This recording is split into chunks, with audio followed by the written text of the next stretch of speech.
ಸುಮತಿಭಿರನುಮೇಯಂ ಶುಭ್ರಕಾಯಂ ಸಖಾಯಂ ಸುಖಮಯಮನಪಾಯಂ ಮುಕ್ತ್ಯುಪಾಯಂ ವಿಮಾಯಂ ನೃಹಯಮಹಮಮೇಯಂ ಧ್ಯೇಯಮಾಮ್ನಾಯಗೇಯಂ ಸದಯಮಸದಜೇಯಂ ಶ್ರೀಸಹಾಯಂ ಭಜೇಯಂ ಅಭ್ರಮಂ ಭಂಗರಹಿತಂ ಅಚಡಂ ವಿಮಲಂ ಸದಾ ಆನಂದತೀರ್ಥಮತುಲಂ ಭಜೆ ತಾಪತ್ರಜಾಪಹಂ ಭವತಿ ಯದನುಭಾವಾತ್ಯೇಡಮೂಕೋಪಿ ವಾಗ್ಮಿ ಜಡಮತಿರಪಿ ಜಂತುರ್ಜಾಯತೆ ಪ್ರಾಜ್ಞಮೌಲಿಃ ಸಕಲವಚನಚೇತೋ ದೇವತಾ ಭಾರತೀ ಸಾ ಮಮ ವಚಸಿ ನಿಧತ್ತಾಂ ಸನ್ನಿಧಿಂ ಮಾನಸೇ ಚ ಮಿಥ್ಯಾಸಿದ್ಧಾಂತದುರ್ಧ್ವಾಂತವಿಧ್ವಂಸನ ವಿಚಕ್ಷಣಃ ಜಯತೀರ್ಥಾಖ್ಯತರಣಿರ್ಭಾಸತಾಂ ನೋ ಹೃದಂಬರೆ ಅರ್ಥಿಕಲ್ಪಿತಕಲ್ಪೋऽಯಂ ಪ್ರತ್ಯರ್ಥಿಗಜಕೇಸರಿ ವ್ಯಾಸತೀರ್ಥಗುರುರ್ಭೂಯಾದಸ್ಮದಿಷ್ಟಾರ್ಥಸಿದ್ಧಯೇ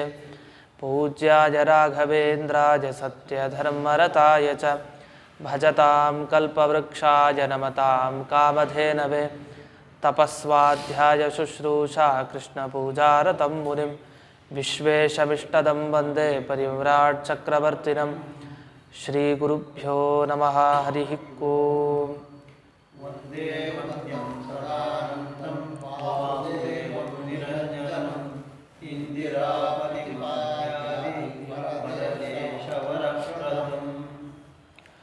ಉದೀರ್ಣಮಜರಂ ದಿವ್ಯಂ ಉದೀರ್ಣಮಜರಂ ದಿವ್ಯಂ ಉದೀರ್ಣಮಜರಂ ದಿವ್ಯಂ ಉದೀರ್ಣಮಜರಂ ದಿವ್ಯಂ ಅಮೃತಸ್ಯಂದ್ಯಧೀಷಿತುಃ ಅಮೃತಸ್ಯಂದಧೀಷಿತುಃ ಅಮೃತಸ್ಯಂದಧೀಷಿತುಃ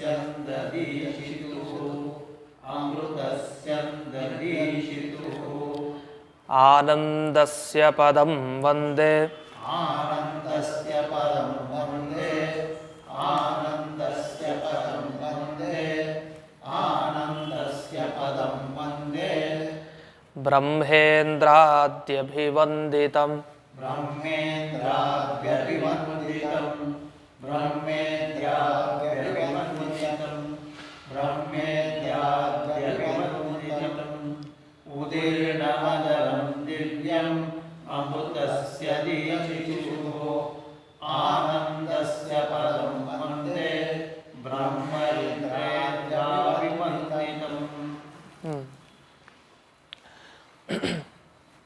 ಈ ಸ್ತೋತ್ರದಲ್ಲೂ ಎರಡನೇ ಲೈನ್ ಇದೆಯಲ್ಲ, ಆನಂದಸ್ಯ ಪದಂ ಬಂದೆ, ಅದು ಪ್ರತಿಯೊಂದು ಶ್ಲೋಕಕ್ಕೂ ಸೇಮ್ ಎರಡನೇ ಲೈನು. ಮೊದಲನೇ ಸಾಲು ಮಾತ್ರ ಚೇಂಜ್ ಅಷ್ಟೆ. ಆನಂದಸ್ಯ ಪದಂ ಬಂದೆ, ಮೊದಲಿಗೆ ಒಂದೇ ಅಂತ ಹೇಳ್ತಾರೆ. ಒಂದೇ ಅಂತಂದರೆ ನಮಸ್ಕಾರ ಮಾಡ್ತಾ ಇದ್ದೀವಿ. ಅದು ಯಾರಿಗೆ ಅಂದರೆ ಬ್ರಹ್ಮ ಇಂದ್ರಾದಿ ಅಭಿವಂದಿತಂ, ಬ್ರಹ್ಮದೇವರು ಇಂದ್ರದೇವರು ಇವರೆಲ್ಲರಿಂದಲೂ ಕೂಡ ನಮಸ್ಕೃತವಾದ ಆ ಭಗವಂತನ ಪಾದಗಳಿಗೆ ನಮಸ್ಕಾರ. ಆನಂದಸ್ಯ ಪದಂ, ಪದ ಅಂದರೆ ಶಬ್ದ ಅಂತ ಅರ್ಥ ಅಲ್ಲ, ಪದ ಅಂದರೆ ಅವನ ಸ್ವರೂಪ ಅಂತ ಅರ್ಥ. ಭಗವಂತನ ಸ್ವರೂಪಕ್ಕೆ ಪದ ಅಂತ ಕರೀತಾರೆ. ಅಥವಾ ಪದ ಅಂದರೆ ಅವನ ಕಾಲು, ಅವನ ಕಾಲಿಗೆ ಅಥವಾ ಅವನ ಸ್ವರೂಪಕ್ಕೆ ನಮಸ್ಕಾರ. ಯಾಕೆಂದರೆ ಬ್ರಹ್ಮಾದಿ ದೇವತೆಗಳೇ ನಮಸ್ಕಾರ ಮಾಡುವಂಥ ಅವನ ಪಾದ ಅಂತ. ಆನಂದಸ್ಯ ಪದಂ, ಜೊತೆಗೆ ಅವನ ಸ್ವರೂಪ ಹೇಗಿದೆ? ಆನಂದಮಯ. ನಮಗೆ ಬೇಕಾಗಿರೋದೇ ಆನಂದ. ಆನಂದವನ್ನು ಪಡೀಬೇಕು ಅಂತಾದರೆ ಆನಂದಮಯನಾದ ಭಗವಂತನ ಧ್ಯಾನ ಮಾಡಬೇಕು ಅಂತ. ಹಾಗಾದರೆ ಯಾವ ರೀತಿ ಭಗವಂತನ ನಾವು ನೆನಪಿಸ್ಕೊಳ್ತೀವೋ, ಧ್ಯಾನ ಮಾಡ್ತೀವೋ, ಅದೇ ಥರ ಫಲ ನಮಗೆ ಸಿಗತ್ತೆ. ನಾವು ಭಗವಂತ ಆನಂದಮಯ ಅಂತ ತಿಳ್ಕೊಂಡ್ರೆ ಆವಾಗ ಧ್ಯಾನ ಮಾಡ್ತಾ ಇದ್ದೀವಿ ಅಂತಾದರೆ ನಮಗೆ ಆನಂದ ಸಿಗತ್ತೆ. ಅವನು ಪೂರ್ಣ ಜ್ಞಾನಮಯ ಅಂತ ತಿಳಿತಾ ನಾವು ಜ್ಞಾನ ಬೇಕು ಅಂತ ಬಯಸಿದರೆ ನಮಗೆ ಜ್ಞಾನ ಸಿಗತ್ತೆ. ಹೀಗೆ ಭಗವಂತ ಯಾವ ರೀತಿ ನಾವು ಚಿಂತನೆ ಮಾಡ್ತೀವೋ ಭಗವಂತನನ್ನ, ಆ ರೀತಿಯ ಫಲ ನಮಗೆ ದೊರಕತ್ತೆ. ಇಲ್ಲಿ ಆನಂದಸ್ಯ ಪದಂ ಯಾಕೆ ಹೇಳಿದ್ದಾರೆ? ಎಲ್ಲ ಜಗತ್ತಿನಲ್ಲಿರೋರಿಗೆಲ್ಲ ಆನಂದ ಬೇಕಷ್ಟೇ, ದುಃಖ ಹೋಗಬೇಕು, ಸುಖ ಬೇಕು. ಆ ಸುಖಕ್ಕೋಸ್ಕರನೇ ಪ್ರಾರ್ಥನೆ ಮಾಡ್ತಾ ಇದ್ದಾರೆ. ಉದೀರ್ಣಂ ಅಜರಂ, ಮೊದಲು ಉದೀರ್ಣ ಅಂತ ಬಂತು. ಉದೀರ್ಣ ಅಂದರೆ ದೊಡ್ಡದು ಅಂತ ಅರ್ಥ, ಮಹತ್. ಇನ್ನು ಅಜರಂ, ಅಜರ ಅಂತಂದರೆ ಎರಡು ಅರ್ಥ ಇದೆ ಅಜರ ಶಬ್ದಕ್ಕೆ. ಒಂದು ಜರ ಅಂತಂದರೆ ಮುಪ್ಪು ಅಂತ ಅರ್ಥ. ಈಗೆಲ್ಲ ದೇವತೆಗಳಿಗೆ ನಿರ್ಜರರು ಅಂತ ಕರೀತಾರೆ. ನಿರ್ಜರರು ಅಂದರೆ ಅವರಿಗೆ ಮುಪ್ಪು ಬರೋದಿಲ್ಲ, ಅವರು ವಯಸ್ಸಾಗೋದಿಲ್ಲ, ಅವರು ಯುವಕರಾಗೇ ಇರ್ತಾರೆ ಅಂತ. ಇದು ಅಜರಂ. ಇನ್ನೊಂದು ಜರ ಅಂದರೆ ನಾಶ, ನಾಶ ಇಲ್ಲದೆ ಇರೋರಿಗೆ ಅಜರ ಅಂತ ಕರೀತಾರೆ. ಈಗ ಭಗವಂತನಿಗೆ ಯಾವುದೇ ಥರ ನಾಶ ಇಲ್ಲ. ಅವನ ದೇಹ ಹೋಗುತ್ತಾ? ದೇಹ ಹೋಗಲ್ಲ. ಅವನಿಗೆ ದೇಹನೇ ನಮ್ಮ ರೀತಿ ಇಲ್ವಲ್ಲ, ಅದರಿಂದ ಆ ರೀತಿ ದೇಹ ಹೋಗಲ್ಲ. ಇನ್ನು ಅವನಿಗೆ ಒಂದು ರೀತಿ ಜ್ಞಾನ ಹೋಗುತ್ತೆ ಒಂದು ದಿವಸ, ಅದಿಲ್ಲ. ದುಃಖ ಒಂದು ಜ್ಞಾನ ಇದು ಆನಂದ ಹೋಗುತ್ತಾ ಒಂದು ದಿವಸ, ಇಲ್ಲ. ನಾಶ ಯಾವುದೇ ಥರ ಇಲ್ಲ. ಅಥವಾ ಒಂದು ಕಲ್ಲು ಎಷ್ಟು ದಿವಸ ಇರುತ್ತೆ? ಕಲ್ಲು ಹೊರಟೋಗ್ಬಿಡುತ್ತೆ ಒಂದು ದಿವಸ, ಅಥವಾ ಮಡಿಕೆ ಇರುತ್ತೆ ಅದಕ್ಕೆ ಹೊಡಿತೀವಿ ಹೊರಟೋಗುತ್ತೆ. ವಸ್ತುಗಳು ಯಾವಾಗಲೂ ಇರಬೇಕು ಅಂತಿಲ್ಲ, ಒಂದು ದಿವಸ ಅದಕ್ಕೆ ನಾಶ ಇದ್ದೇ ಇದೆ. ಅದೇ ಥರ ಭಗವಂತನಿಗೆ ಎಂದೂ ಕೂಡ ನಾಶ ಇಲ್ಲ. ಉದೀರ್ಣಂ ಅಜರಂ, ನಂತರ ದಿವ್ಯಂ. ದಿವ್ಯಂ ಅಂದರೆ ಅಲೌಕಿಕ ಅಂತ ಅರ್ಥ. ಅದು ಲೋಕದಲ್ಲಿ ನಮ್ಗೆ ಅಂಥ ಮೂರ್ತಿ ಕಾಣಲ್ಲ. ನಾವೆಲ್ಲ ಲೋಕದಲ್ಲಿ ಮೂರ್ತಿ ಕಾಣ್ತೀವಿ, ಇದು ಅಪ್ರಾಕೃತ ಮೂರ್ತಿ ಅಲ್ಲ, ಇದು ಲೌಕಿಕ ಪ್ರತಿಮೆ. ನಾವು ಕಲ್ಲಿನಿಂದಲೋ ಏನೋ ಒಂದು ನಿರ್ಮಾಣ ಮಾಡ್ತೀವಿ. ಅದೇ ಭಗವಂತನ ದೇಹ ಅದು ಅಲೌಕಿಕ, ಅದು ನಮಗೆ ಕಲ್ಪನೆಗೆ ಬರಲ್ಲ. ಯಾಕೆ ಕಲ್ಪನೆಗೆ ಬರಲ್ಲ ಅಂದರೆ ಅವನ ದೇಹ ಸಮಗ್ರ ಜ್ಞಾನವೇ, ಸಮಗ್ರ ಆನಂದವೇ ಅವನ ದೇಹ. ಇದು ಆನಂದ ಜ್ಞಾನ ಎಲ್ಲ ಇಟ್ಕೊಂಡು ಒಂದು ಮೂರ್ತಿ ಮಾಡ್ತಾರೆ ಅಂದರೆ, ಮೊದಲು ಆನಂದ ಜ್ಞಾನಗಳೇ ನಮಗೆ ಕಣ್ಣಕ್ಕೆ ಕಾಣಲ್ಲ. ಕಣ್ಣಕ್ಕೆ ಕಾಣದೇ ಇರೋ ಜ್ಞಾನ, ಆನಂದ, ಸರ್ವಶಕ್ತಿ ಎಲ್ಲ ಇಟ್ಕೊಂಡು ಒಂದು ಮೂರ್ತಿ ಮಾಡಿದ್ರೆ ಹೇಗೋ ಹಾಗೆ ಭಗವಂತನ ದೇಹ ಇದೆ, ಅದು ನಮಗೆ ಕಲ್ಪನೆಗೆ ಬರಲ್ಲ. ಅದಕ್ಕೋಸ್ಕರ ದಿವ್ಯಂ ಅಂತ ಹೇಳಿದ್ದಾರೆ. ಇದೆಲ್ಲ ದಿವ್ಯ ಅಂದರೆ ಅಲೌಕಿಕ. ಅಮೃತ ಸ್ಯಂದಿ ಅಂತ. ಅಮೃತ ಸ್ಯಂದಿ ಅಂದರೆ ಭಗವಂತನನ್ನ ಹಿಡಿದ್ರೆ ಅದರಿಂದ ಹೊರಗೆ ಬರ್ತಾರೆ. ಸ್ಯಂದಿ ಅಂದರೆ ಹರಿಯೋದು ಅಂತ ಅರ್ಥ. ಹೊರಗೆ ಹರಿತಾ ಇರೋದು ಏನು? ಅಮೃತ ಹರಿಯತ್ತೆ ಭಗವಂತನಿಂದ, ಅಮೃತ ಕೊಡ್ತಾನೆ ಅಂದರೆ ಮೋಕ್ಷವನ್ನು ದಯಪಾಲಿಸ್ತಾನೆ ಭಗವಂತ. ವಸ್ತುತಃ ಇಲ್ಲೊಂದು ಮಾತನ್ನು ಹೇಳ್ತಾರೆ, ಏನಂದರೆ ನೀವು ಬರೀ ಭಗವಂತನ ಕಾಲಿನಿಂದ ಬರೀ ಗಂಗೆ ಬಂತು ಅಂತ ತಿಳ್ಕೊಳ್ತೀರಿ, ಗಂಗೆ ಅಲ್ಲ, ಅಮೃತನೇ ಬರುತ್ತೆ ಹೊರಗಡೆ ಅಂತ. ಅದಕ್ಕೆ ಅಮೃತ ಸ್ಯಂದಿ ಅಂತ ಹಾಕಿದ್ದಾರೆ. ಅಧೀಶಿತು. ಅಧೀಶಿತು ಅಂದರೆ ಸಕಲರಿಗೆ ಸ್ವಾಮಿ ಆ ಪರಮಾತ್ಮ. ಅದರಿಂದ ನಾವು ಅವನಲ್ಲಿ ಆನಂದ ಬೇಡಲಿಕ್ಕೆ ಒಂದು ಯೋಗ್ಯತೆ ಇದೆ ಅವನಿಗೆ. ಅವನ ಹತ್ರ ಬೇಡಿದ್ರೆ ನಮಗೆ ಖಂಡಿತ ಸಿಗುತ್ತೆ. ಯಾಕೆ? ಅಮೃತವನ್ನೇ ಸುರಿಸೋ ಭಗವಂತನಿಗೆ ನಮಗೆ ಬೇಕಾಗಿರೋ ಆನಂದ ಕೊಡ್ಲಿಕ್ಕೆ ಶಕ್ತಿ ಇಲ್ಲ ಅಂತ ಹೇಳಲಿಕ್ಕೆ ಬರಲ್ಲ, ಆನಂದ ಕೊಟ್ಟೇ ಕೊಡ್ತಾನೆ ಅಂತ. ಇನ್ನು ಮುಂದಿನ ಪದ್ಯ. ಸರ್ವವೇದ ಪದೋದ್ಗೀತಂ ಸರ್ವವೇದ ಪದೋದ್ಗೀತಂ ಸರ್ವವೇದ ಪದೋದ್ಗೀತಂ ಸರ್ವವೇದ ಪದೋದ್ಗೀತಂ ಇಂದಿರಾವಾಸಮುತ್ತಮಂ ಇಂದಿರಾವಾಸಮುತ್ತಮಂ ಇಂದಿರಾವಾಸಮುತ್ತಮಂ ಇಂದಿರಾವಾಸಮುತ್ತಮಂ ಆನಂದಸ್ಯ ಪದಂ ವಂದೇ ಆನಂದಸ್ಯ ಪದಂ ವಂದೇ ಆನಂದಸ್ಯ ಪದಂ ವಂದೇ ಬ್ರಹ್ಮರುದ್ರೇಂದ್ರಾಭಿವಂದಿತಂ ಬ್ರಹ್ಮರುದ್ರೇಂದ್ರಾಭಿವಂದಿತಂ ಬ್ರಹ್ಮೇಂದ್ರಾದ್ಯ ಅದೇ ಬ್ರಹ್ಮ ಇಂದ್ರ ಆದಿ ಅಭಿವಂದಿತ. ಬ್ರಹ್ಮ ಇಂದ್ರ ಆದಿ ಅಭಿವಂದಿತ. ನಾವು ಬ್ರಹ್ಮೇಂದ್ರ ನಿಲ್ಲಿಸ್ಕೋಬೋದಾ? ಬ್ರಹ್ಮೇಂದ್ರಾದಿ, ಬ್ರಹ್ಮೇಂದ್ರಾದಿ ಅಂತ ನಿಲ್ಲಿಸ್ಕೊಂಡು ಅಭಿವಂದಿತ. ಬ್ರಹ್ಮ ಇಂದ್ರಾದಿ ಅಂತ ನಿಲ್ಲಿಸ್ಕೊಂಡು ಅಭಿವಂದಿತಂ ಅಂತ. ಸರ್ವವೇದ ಪದೋದ್ಗೀತ ಇಂದಿರಾವಾಸಮುತ್ತಮಂ ಆನಂದಸ್ಯ ಪದಂ ವಂದೇ ಬ್ರಹ್ಮೇಂದ್ರಾಭಿವಂದಿತಂ. ಬ್ರಹ್ಮೇಂದ್ರ, ಬ್ರಹ್ಮ ಪ್ಲಸ್ ಇಂದ್ರ, ಬ್ರಹ್ಮೇಂದ್ರ ಆಯ್ತು. ಬ್ರಹ್ಮೇಂದ್ರ ಪ್ಲಸ್ ಆದಿ, ಬ್ರಹ್ಮೇಂದ್ರಾದಿ ಅಂತ ಸವರ್ಣ ದೀರ್ಘ. ಆಮೇಲೆ ಆದಿ ಅಭಿವಂದಿತಂ, ಆದ್ಯಭಿವಂದಿತಂ, ಯಕಾರ ಸೇರ್ಕೊಳ್ಳುತ್ತೆ. ಬ್ರಹ್ಮ ಇಂದ್ರ ಆದಿ ಅಭಿವಂದಿತಂ, ಈ ಥರ ಶಬ್ದ. ಈಗ ಎರಡೇ ಲೈನ್ಗೆ ಅದೇ ಅರ್ಥ. ಆನಂದಸ್ಯ ಪದಂ ಒಂದೇ, ಬ್ರಹ್ಮೇಂದ್ರ ಅಭಿವಂದಿತಂ. ಇದಕ್ಕೆ ಇನ್ನೊಂದು ಹೊಸ ಅರ್ಥ ಹೇಳ್ಬೋದು. ಏನು ಅರ್ಥ ಹೇಳ್ಬೋದು ಅಂದರೆ, ಈಗ ಆನಂದ ಅಂತ ಭಗವಂತನಿಗೆ ಒಂದು ಹೆಸರನ್ನ ಕೊಡ್ತಾರೆ. ಆನಂದ ಅಂತ ಭಗವಂತನಿಗೆ ಹೆಸರು. ಅದು ನಮಗೆ ಆಕಾಶ ಸ್ಥಲಿಂಗ ಆತಂತೆಲ್ಲ, ಆನಂದಮಯೋಭ್ಯಾಸ ಆತಂತೆಲ್ಲ ಬ್ರಹ್ಮಸೂತ್ರದಲ್ಲಿ ಆಕಾಶ, ಆನಂದ ಈ ಶಬ್ದಗಳೆಲ್ಲ ಯಾರನ್ನು ಹೇಳ್ತಾ ಇದೆ ಅಂತ ಪ್ರಶ್ನೆ ಮಾಡಿಕೊಂಡು, ಆಕಾಶ ಅಂದರೆ ಈ ಆಕಾಶ ಅಲ್ಲ, ಅಥವಾ ಯಾವುದೋ ಅವ್ಯಾಕೃತ ಆಕಾಶ ಅಲ್ಲ, ನಿಜವಾಗಿ ಆಕಾಶ ಅಂದರೆ ಯಾರು? ಪರಮಾತ್ಮ. ಯಾಕೆಂದರೆ ಆಕಾಶ ಅನ್ನೋದಕ್ಕೆ ಏನರ್ಥ? ಆ ಅಂದರೆ ಚೆನ್ನಾಗಿ, ಕಾಶ ಅಂದರೆ ಹೊಳಿತಾನೆ, ಎಲ್ಲ ಕಡೆ ಇದ್ದು ಅಂತ. ಎಲ್ಲ ಕಡೆ ಇದ್ದು ಹೊಳೆಯೋದು ಅಂದರೆ ಅದು ಯಾರು? ಅದು ಪರಮಾತ್ಮ ಮಾತ್ರ. ಅದರಿಂದ ಆಕಾಶ ಅನ್ನೋ ಶಬ್ದಕ್ಕೆ ಪರಮಾತ್ಮ ಅಂತ ಅರ್ಥ ಅಂತ ಇಷ್ಟು ಮಾಡಿದ್ದಾರೆ. ಅದಿರಲಿ, ಈಗ ಆನಂದ ಅನ್ನೋ ಶಬ್ದಕ್ಕೆ ಅಲ್ಲೇ ವಿಚಾರವನ್ನು ಮಾಡ್ತಾ ಹೇಳಿದ್ದಾರೆ. ಆನಂದ ಅಂತ ಪರಮಾತ್ಮನಿಗೆ ಹೆಸರಂತೆ. ಯಾಕೆಂದರೆ ಅವನು ಆನಂದ ಆಗದೆ ಇದ್ರೆ ಇಡೀ ಜಗತ್ನಲ್ಲಿ ಯಾರೂ ಆನಂದರಾಗಿ ಇರ್ತಾನೆ ಇರಲಿಲ್ಲ. ಅದಕ್ಕೋಸ್ಕರ ಅವನಿಗೆ ಆನಂದ. ಯಾಕಂದರೆ ಪ್ರತಿಯೊಂದು ಪ್ರಾಣಿ ತನಗೇನೋ ಒಂದು ಸುಖ ಬರಬೇಕು ಅಂತ ಹೇಳಿ ಏನು ಪ್ರಯತ್ನ ಪಡುತ್ತೆ, ಪ್ರಯತ್ನ ಪಡಲಿಕ್ಕೆ ಅವನು ಒಳಗಡೆ ನಿಂತು ಪ್ರೇರಣೆ ಮಾಡಿದರೆ ಮಾತ್ರ ಅದು ದಕ್ಕತ್ತೆ. ಅದು ಇದು ಪ್ರಯತ್ನ ಮಾಡಿ, ಇದಂದರೆ ಸಿಗೋದಿಲ್ಲ ಅಂತ. ಕೋಹ್ಯೇವ ಅನ್ಯಾತ್ ಕಃ ಪ್ರಾಣ್ಯಾತ್ ಯದೇಶ ಆಕಾಶ ಆನಂದೋ ನ ಸ್ಯಾತ್ ಅಂತ ಒಂದು ಮಾತು. ಇಡೀ ಜಗತ್ತಿನಲ್ಲಿರೋ ಪ್ರತಿಯೊಂದು ಪ್ರಾಣಿಗಳು ಅಂದರೆ ಜೀವರು ಅಂತ ಅರ್ಥ. ಪ್ರಾಣಿಗಳು ಅಂತ ಶಬ್ದ ಬಳಸ್ತಾರೆ, ಅದು ತುಚ್ಛ ಶಬ್ದ ಅಲ್ಲ ಸಂಸ್ಕೃತದಲ್ಲಿ. ಪ್ರಾಣಿಯಿಂದ ಪ್ರಾಣ ಇರೋರು ಅಂತ ಅಷ್ಟೇ ಅಭಿಪ್ರಾಯ. ಪ್ರಾಣಿಗಳು ಯಾರ್ಯಾರಿದ್ದಾರೆ ಅವರೆಲ್ಲ ಅನ್ಯಾತ್ ಅಂದರೆ ಅವರು ಬದುಕಬೇಕು ಅಂತಾದರೆ, ಅವರು ಪ್ರಾಣ್ಯಾತ್ ಏನೋ ಒಂದು ಕೆಲಸ ವ್ಯಾಪಾರದಲ್ಲಿ ತೊಡಗಬೇಕು ಅಂತಾದರೆ, ಆ ಭಗವಂತ ಆಕಾಶ ಆನಂದೋ ನ ಸ್ಯಾತ್, ಆಕಾಶ ಒಂದ್ ವೇಳೆ ಆನಂದವಾಗಿ ಇಲ್ಲದೆ ಹೋದ್ರೆ ಈ ಜೀವರೆಲ್ಲ ಆನಂದವಾಗಿ ಹೇಗಿರ್ತಾ ಇದ್ರು ಅಂತ ಪ್ರಶ್ನೆ. ಅಲ್ಲ, ಆಕಾಶ ಆನಂದ ಆಗಿ ಇಲ್ಲದೆ ಇರೋದಕ್ಕೂ ನಾವು ಆನಂದವಾಗಿ ಇಲ್ಲದೆ ಇರೋದಕ್ಕೆ ಏನು ಸಂಬಂಧ ಅಂದ್ರೆ, ಅಲ್ಲ ಆಕಾಶ ಅಂದ್ರೆ ಪರಮಾತ್ಮ ಅಂತ ಅರ್ಥ. ಅದಕ್ಕೋಸ್ಕರ ಅದು ಹೇಳಿದೆ, ಆ ಪರಮಾತ್ಮ ಒಂದ್ ವೇಳೆ ಆನಂದವನ್ನ ಅವನು ಪಡೆದೇ ಇದ್ದಿದ್ರೆ, ಸಂಪೂರ್ಣ ಆನಂದ, ನಮಗೆ ಹೇಗೆ ಅವನ ಆನಂದವನ್ನ ಕೊಡ್ಲಿಕ್ಕೆ ಸಾಧ್ಯ ಅಂತ ಇಷ್ಟು ಅಲ್ಲಿ ಬಳಸಿದ್ದಾರೆ. ಹಾಗಾದ್ರೆ ಆನಂದ ಅನ್ನೋ ಶಬ್ದ ಪರಮಾತ್ಮನ ಬಗ್ಗೆ ಹೇಳ್ತಾ ಇದೆ ಅಂತ. ಇದೇ ರೀತಿ ಹಿಂದಿನ ಶ್ಲೋಕದಲ್ಲಿ ಉದೀರ್ಣಂ ಅಂತ ಬಂತು. ಈ ಉದೀರ್ಣ ಅನ್ನೋ ಶಬ್ದ ನಮಗೆ ಇದರಲ್ಲಿ ಬರುತ್ತೆ, ವಿಷ್ಣು ಸಹಸ್ರನಾಮದಲ್ಲಿ ಬರುತ್ತೆ. ಉದೀರ್ಣ ಸರ್ವತಶ್ಚಕ್ಷು ಅನೀಶ ಶಾಶ್ವತ ಸ್ಥಿರ. ಅಲ್ಲಿ ಉದೀರ್ಣ ಅನ್ನೋ ಶಬ್ದ ಅಲ್ಲಿ ಬಂದಿದೆ, ಅದನ್ನ ಇಲ್ಲಿ ನೆನಪಿಸ್ಕೊಂಡಿದ್ದಾರೆ ಆಚಾರ್ಯರು. ಉದೀರ್ಣ ಅಜರಂ ದಿವ್ಯಂ ಅಂತ ಮೊದಲನೇ ಶ್ಲೋಕದಲ್ಲಿ ನೆನಪಿಸ್ಕೊಂಡಿದ್ದಾರೆ. ಹೀಗೆ ವಿಷ್ಣು ಸಹಸ್ರನಾಮದಲ್ಲಿ ಬರೋ ಒಂದೊಂದು ಶಬ್ದನ ಒಂದೊಂದು ಕಡೆ ಹಾಕಿರ್ತಾರೆ ಮಧ್ವಾಚಾರ್ಯರು. ಅವರ ದ್ವಾದಶ ಸ್ತೋತ್ರದಲ್ಲಿ ಎಲ್ಲೆಲ್ಲೋ ಒಂದೊಂದು ಕಡೆ ಬರುತ್ತೆ. ವಿಷ್ಣು ಸಹಸ್ರನಾಮ ಪಾರಾಯಣ ಮಾಡ್ತಾ ಇದ್ದಾಗ ನೆನಪಿಸ್ಕೊಳ್ಬೇಕು, ಇಲ್ಲಿ ಆ ಶಬ್ದವನ್ನ ಹಾಕಿದ್ದಾರೆ ಅಂತ. ಸರಿ, ಸರ್ವ ವೇದ ಪದ ಉದ್ಗೀತಂ. ನೋಡಿ, ಇಲ್ಲೂ ಪದ ಅಂತ ಬಂತು. ಹಿಂದೆ ಆನಂದಸ್ಯ ಪದಂ, ಇಲ್ಲೂ ಸರ್ವ ವೇದ ಪದ ಅಂತ ಬಂತು. ಆದ್ರೆ ಪದ ಅನ್ನೋ ಶಬ್ದ ಬಳಸಿದರೆ ನಿಜ, ಬೇರೆ ಬೇರೆ ಅರ್ಥ. ಹಿಂದೆ ಬಂದ ಪದ ಅಂದ್ರೆ ಭಗವಂತನ ಸ್ವರೂಪ ಅಂತ ಅರ್ಥ. ಈಗ ಬರೋ ಪದ ಅಂದ್ರೆ ನಾವು ಬಳಸೋ ಪದ, ಅದು ಪದ.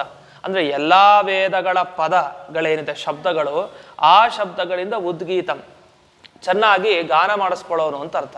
ಅಂದ್ರೆ ಭಗವಂತನ ಹೊಗಳ್ತಾ ಇರೋದು ಸಾಮಾನ್ಯ ಮನುಷ್ಯರಲ್ಲ, ದೇವತೆಗಳಲ್ಲ, ಜಡವಾದ ವೇದವೇ ಹೊಗಳ್ತಾ ಇದೆ. ಅಂದ್ರೆ ಎಂಥ ಅವನ ದಿವ್ಯ ವ್ಯಕ್ತಿತ್ವ ಅಂತ ತಿಳಿಸ್ಲಿಕ್ಕೆ. ವಸ್ತುತಃ ವೇದ ಹೊಗಳ್ತಾ ಇದೆ ಅಂದ್ರೆ ವೇದಾಭಿಮಾನಿನಿಯಾದ ಮಹಾಲಕ್ಷ್ಮಿ ಹೊಗಳ್ತಾ ಇದ್ದಾಳೆ ಅಂತ ಅರ್ಥ. ಅದರಿಂದ ಲಕ್ಷ್ಮೀದೇವಿ ಹೊಗಳ್ತಾ ಇರೋಂತಹ ಸ್ವರೂಪ ನಿನ್ನದು. ಇಂದಿರಾ ಆವಾಸ ಉತ್ತಮಂ. ಅಷ್ಟೇ ಯಾಕೆ ಬರೀ ಹೊಗಳೋದಲ್ಲ, ಆ ರಮೆಯಲ್ಲೇ ನೀನು ವಾಸವಾಗಿದೆಯಾ, ರಮಾದೇವಿಯಲ್ಲೇ ವಾಸವಾಗಿದೆಯಾ, ಅಥವಾ ರಮಾದೇವಿ ನಿನ್ನನ್ನ ಆಶ್ರಯಿಸ್ಕೊಂಡಿದ್ದಾಳೆ. ಶ್ರೀವಕ್ಷಸ್ಥಳ ಏನು ಹೇಳ್ತೀವಿ, ವಕ್ಷಸ್ಥಳದಲ್ಲಿ ಆ ಶ್ರೀವತ್ಸ ಚಿಹ್ನೆಯನ್ನು ಧರಿಸಿದಾನೆ ಪರಮಾತ್ಮ. ಅದರ ಮುಖಾಂತರ ಲಕ್ಷ್ಮಿಗೆ ಆಶ್ರಯ ಕೊಟ್ಟವ್ ನೀನು. ಅಂದಮೇಲೆ ಇನ್ನ ಉತ್ತಮತೆಯ ಬಗ್ಗೆ ಹೇಳ್ಬೇಕಾ, ನಿನ್ನ ಬಳಿನ ಆನಂದ ಎಲ್ಲ ಸಿಗತ್ ನಮ್ಗೆ. ಆದ್ರಿಂದ ಬರೀ ಬ್ರಹ್ಮೇಂದ್ರಾದಿಭಿವಂದಿತಂ ಅಷ್ಟೇ ಅಲ್ಲ, ಬರೀ ಬ್ರಹ್ಮದೇವರು ಇಂದ್ರದೇವರು ಅಷ್ಟೇ ಅಲ್ಲ, ಲಕ್ಷ್ಮೀನೇ ಕೊನೆಗೆ ಸೋತ್ ಹೋಗಿದ್ದಾಳೆ. ಆದ್ರಿಂದ ನಿನ್ನಿಂದಲೇ ನಮ್ಗೆ ಆನಂದ ಪಡಿಬೇಕು ಅಂತ. ಅದು ಯಾಕೆಂದ್ರೆ ಮೊದಲನೇ ಶ್ಲೋಕ ಕೇಳಿದವನ್ಗೆ ಒಂದು ಪ್ರಶ್ನೆ ಬರುತ್ತೆ, ಅದೇ ಲಕ್ಷ್ಮೀ ದೇವಿಗಿಂತ ದೊಡ್ಡವನೇನು ಅಲ್ವಲ್ಲ ಇವನು, ಲಕ್ಷ್ಮಿ ಹತ್ರ ಆನಂದ ಪಡಿಬೋದಲ್ವಾ ಅಂತ ಒಬ್ಬ ಮಂದನ ಶಂಕೆ, ಚಿಕ್ಕವನ ಶಂಕೆ. ಅದಕ್ಕೂ ಉತ್ತರ ಕೊಡ್ಲಿಕ್ಕೆ ಮುಂದಿನ ಶ್ಲೋಕದಲ್ಲಿ ಸರ್ವವೇದ ಪದೋದ್ಗೀತಂ ಇಂದಿರಾವಾಸ ಉತ್ತಮಂ ಅಂತ ಇಷ್ಟು ಹೇಳಿದ್ದಾರೆ. ಇದಾಗಿ ಮುಂದಿನ ಪದ್ಯ. ಸರ್ವದೇವಾದಿದೇವಸ್ಯ ಸರ್ವದೇವಾದಿದೇವಸ್ಯ ಸರ್ವದೇವಾದಿದೇವಸ್ಯ ಸರ್ವದೇವಾದಿದೇವಸ್ಯ ವಿದಾರಿತಮಹತ್ತಮಃ ವಿದಾರಿತಮಹತ್ತಮಃ ವಿದಾರಿತಮಹತ್ತಮಃ ವಿದಾರಿತಮಹತ್ತಮಃ ಆನಂದಸ್ಯ ಪದಂ ವಂದೇ ಬ್ರಹ್ಮೇಂದ್ರಾದ್ಯಭಿವಂದಿತಂ. ಸರ್ವವೇದಾದಿದೇವಸ್ಯ ವಿದಾರಿತಮಹತ್ತಮಃ ಆನಂದಸ್ಯ ಪದಂ ವಂದೇ ಬ್ರಹ್ಮೇಂದ್ರಾದ್ಯಭಿವಂದಿತಂ. ಬ್ರಹ್ಮೇಂದ್ರಾದ್ಯಭಿವಂದಿತಂ. ಬ್ರಹ್ಮೇಂದ್ರಾದ್ಯಭಿವಂದಿತಂ. ಸರ್ವದೇವ ಆದಿದೇವ ಅಂತ. ಎಲ್ಲಾ ದೇವತೆಗಳಿಗೆ ಆದಿದೇವ ಅಂದ್ರೆ ಮುಖ್ಯ ಕಾರಣ. ಎಲ್ಲಾ ದೇವತೆಗಳು ಮುಖ್ಯ ಯಾರು, ಇವನೇ ಆದಿದೇವ ಅಂತ ಇವನಿಗೆ ಹೆಸರು ಪರಮಾತ್ಮನಿಗೆ. ಸರ್ವ ದೇವತೆಗಳಿಗೂ ಆದಿದೇವ ಪರಮಾತ್ಮ. ಜೊತೆಗೆ ವಿದಾರಿತ ಮಹತ್ತಮಃ. ಮಹತ್ತಮಃ ಅಂದರೆ ದೊಡ್ಡ ಅಂಧಕಾರ. ನಮ್ಮಲ್ಲಿ ಒಳಗಡೆ ನಮಗೆ ಹೇಳ್ತೀವಲ್ಲ, ಮನಸ್ಸಲ್ಲೇ ಅಜ್ಞಾನ ಇದೆ. ಮನಸ್ಸಲ್ಲಿ ಅಜ್ಞಾನ ಅಂದರೆ ಈಗೇನೋ ನಮಗೆ ಶಾಸ್ತ್ರ ಗೊತ್ತಿರಲಿಲ್ಲ, ದ್ವಾದಶ ಸ್ತೋತ್ರ ನಮ್ಗೆ ಅರ್ಥ ಆಗಿರಲಿಲ್ಲ, ಇವಾಗ ಅರ್ಥ ಮಾಡ್ಕೊಂಡ್ವಿ. ಅರ್ಥ ಮಾಡ್ಕೊಂಡ್ಮೇಲೆ ಇದರ ಬಗ್ಗೆ ಇರೋ ಅಜ್ಞಾನ ಹೋಯ್ತು. ಇದು ದೊಡ್ಡ ಅಜ್ಞಾನ ಅಲ್ವಂತೆ. ನಿಜವಾಗಿ ಅಜ್ಞಾನ ಯಾವುದು, ನಮಗೆ ನಮ್ಮ ಬಗ್ಗೆ ಗೊತ್ತಿರಲ್ವಲ್ಲ, ಅದು ಅಜ್ಞಾನ. ನಮ್ಮ ಸ್ವರೂಪದ ಪರಿಚಯ ನಮಗಿಲ್ಲ, ಮತ್ತೆ ಭಗವಂತನ ಬಗ್ಗೆ ನಮಗೆ ಗೊತ್ತಿಲ್ಲ. ಈ ಎರಡು ಅಜ್ಞಾನ ಇದೆ, ಇದು ಹೋಗಬೇಕು. ಇದು ದೊಡ್ಡ ಅಜ್ಞಾನ. ಈ ಅಜ್ಞಾನ ಹೋಗ್ಲಿಕ್ಕೆ ಭಗವಂತನ ಅನುಗ್ರಹ ಆಗಬೇಕು. ಮಹತ್ ತಮಃ, ದೊಡ್ಡ ಕತ್ತಲೆ ಅಂದ್ರೆ ಅಜ್ಞಾನವನ್ನ ವಿದಾರಿತ, ನಾಶ ಮಾಡ್ತಾನೆ. ಅಂಥ ಆನಂದಸ್ಯ ಪದಂ ಬಂದೆ ಬ್ರಹ್ಮೇಂದ್ರ ದಿಭಿವಂದಿತಂ. ಇಂಥ ತಮ ಅಂದ್ರೆ ಕತ್ತಲು, ಕತ್ತಲು. ಇದಾಗಿ ಇಲ್ಲೊಂದು ಪ್ರಶ್ನೆ ಮಾಡ್ಕೊಳ್ತಾರೆ, ಒಂದು ವ್ಯಾಕರಣ ವಿಚಾರ. ಇಲ್ಲಿ ಮಹತ್ ತಮಃ ಅಂತ ಆಗ್ಬಾರ್ದು, ಮಹಾತಮಃ ಅಂತ ಆಗ್ಬೇಕು. ತಮಸ್ಸು, ಮಹಾತಮಸ್ಸು, ಅಂಧಂತಮಸ್ಸು ಅಂತೆಲ್ಲ ಹೇಳ್ತೀವಲ್ಲ, ಮಹಾತಮಸ್ಸು ಅಂತ ಆಗ್ಬೇಕು. ಅದು ಶಬ್ದನೇ ಹಾಗೆ. ಇಲ್ಲಿ ಮಹತ್ ತಮಃ ಅಂತ ಹಾಕಿದ್ದಾರೆ, ಇದು ತಪ್ಪು ಅಂತ ಒಂದು ಪ್ರಶ್ನೆ. ಅದಕ್ಕೆ ಹಾಗೇನಿಲ್ಲ, ಆ ಥರ ನಿಯಮ ಏನಿಲ್ಲ, ಎಲ್ಲ ಕಡೆ ಅದು ಆಚೆ ಈಚೆ ಆಗ್ಬೋದು ಅಂತ ಉತ್ತರ ಕೊಡ್ತಾರೆ. ಅದಿರಲಿ, ವ್ಯಾಕರಣ ಒಂದು ಸೂತ್ರ ಎಲ್ಲ ಹೇಳ್ತಾರೆ. ಅದೊಂದು ವಿಷಯ. ಅಂದರೆ ಎಲ್ಲೆಲ್ಲಿ ಆಚಾರ ಬಳಸೋ ಶಬ್ದಗಳು ಕೆಲವು ಸಂಸ್ಕೃತಕ್ಕಿಂತ ಪ್ರಯೋಗಗಳಲ್ಲಿ ಇಲ್ಲದೇ ಇರೋ ಶಬ್ದ ಬಳಸ್ತಾರೆ. ಅದನ್ನೆಲ್ಲ ತಿಳ್ಕೊಂಡು ಹೋಗಬೇಕು. ಅದಕ್ಕೋಸ್ಕರ ಮಹತ್ತಮಃ ಆಗಬಾರ್ದು ಇತ್ಯಪಿ, ಮಹಾತಮಃ ಅಂತ ಆಗಬೇಕು. ಆದರೆ ಎಷ್ಟೋ ಕಡೆ ವ್ಯಾಕರಣ ಶಾಸ್ತ್ರಜ್ಞರು ಕೂಡ ಬಳಸೋದಿದೆ ಮಹಾತಮಃ ಅಂತ, ಅದರಿಂದ ಇದು ಸರಿಯಾಗಿದೆ ಅಂತ. ಇನ್ನೊಂದು ಮಹತ್ತಮಃ ಅಂದರೆ ಯಾವ ತಮಸ್ಸು ಅಂದರೆ ಸೃಷ್ಟಿ ಆಗಿಲ್ಲ, ಇನ್ನು ಪ್ರಳಯ ಆಗಿದೆ. ಆ ಪ್ರಳಯ ಇದ್ದಾಗ ಏನಿತ್ತು, ನಾಸದಾಸೀತ್ ನೋಸದಾಸೀತ್ ಆಸೀತ್ ತಮಃ, ಇನ್ನೂ ಯಾರನ್ನೂ ಸೃಷ್ಟಿ ಮಾಡಲಿಲ್ಲ ಪರಮಾತ್ಮ. ಅದರ ಮುಂಚಿನ ಅವಸ್ಥೆಯಲ್ಲಿ ಯಾವುದೇ ಪದಾರ್ಥ ಇಲ್ಲ, ಎಲ್ಲ ಕತ್ತಲುಮಯ ಅಂತೆ. ಯಾವಾಗ, ಇನ್ನೂ ಸೃಷ್ಟಿ ಆಗೋ ಮುಂಚೆ ಪ್ರಳಯ ಕಾಲದಲ್ಲಿ. ಹಾಗಾದ್ರೆ ಪ್ರಳಯ ಕಾಲದಲ್ಲಿ ಇರೋ ಕತ್ತಲೆನೆಲ್ಲ ಹೋಗಿಸ್ತಾ, ಯಾಕೆಂದ್ರೆ ಸೂರ್ಯನ ಸೃಷ್ಟಿ ಮಾಡಬೇಕಲ್ಲ, ಸೂರ್ಯನ ಸೃಷ್ಟಿ ಮಾಡಿದರೆ ಕತ್ತಲೆ ಎಲ್ಲ ಹೋಗುತ್ತೆ. ಚಂದ್ರ ನಕ್ಷತ್ರ ಎಲ್ಲ ಸೃಷ್ಟಿ ಮಾಡಿದ ಮೇಲೆ ಆ ಹಿಂದಿನ ಕತ್ತಲೆ ಎಲ್ಲ ಹೋಗುತ್ತೆ. ಹಾಗಾದ್ರೆ ಮುಂಚೆ ಪ್ರಳಯ ಕಾಲದಲ್ಲಿ ಎಂಥ ಕತ್ತಲಿತ್ತು ಅಂದರೆ ಜಗತ್ನಲ್ಲಿ ನಾವು ಎಂದಿಗೂ ಅನುಭವಿಸದ ಕತ್ತಲಿತ್ತು. ಯಾಕೆ, ಇಲ್ಲೆಲ್ಲ ಒಂದು ಕತ್ತಲಿದೆ, ಒಂದು ಕಡೆ ಬೆಳಕಿರುತ್ತೆ. ಆದರೆ ಇನ್ನೂ ಸೂರ್ಯ ಚಂದ್ರ ಯಾರು ಇಲ್ಲದೆ ಇರೋ ಸಂದರ್ಭದಲ್ಲಿ ಕತ್ತಲು ಅಂದರೆ ಅದು ಎಂಥ ಕತ್ತಲು, ಅದು ಮಹತ್ತಮಃ. ಅಂಥ ಕತ್ತಲನ್ನ ಪರಿಹಾರ ಮಾಡಿದವನು ಪರಮಾತ್ಮ. ಅದೇನರ್ಥ, ಇಡೀ ಜಗತ್ತಿಗೆ ಒಂದು ಹೊಸ ಬೆಳಕನ್ನು ನೀಡಿದ ಅಂತ. ಇದು ಈ ಅರ್ಥವನ್ನು ತಿಳಿಸಲಿಕ್ಕೆ ವಿದಾರಿತ ಮಹತ್ತಮಃ.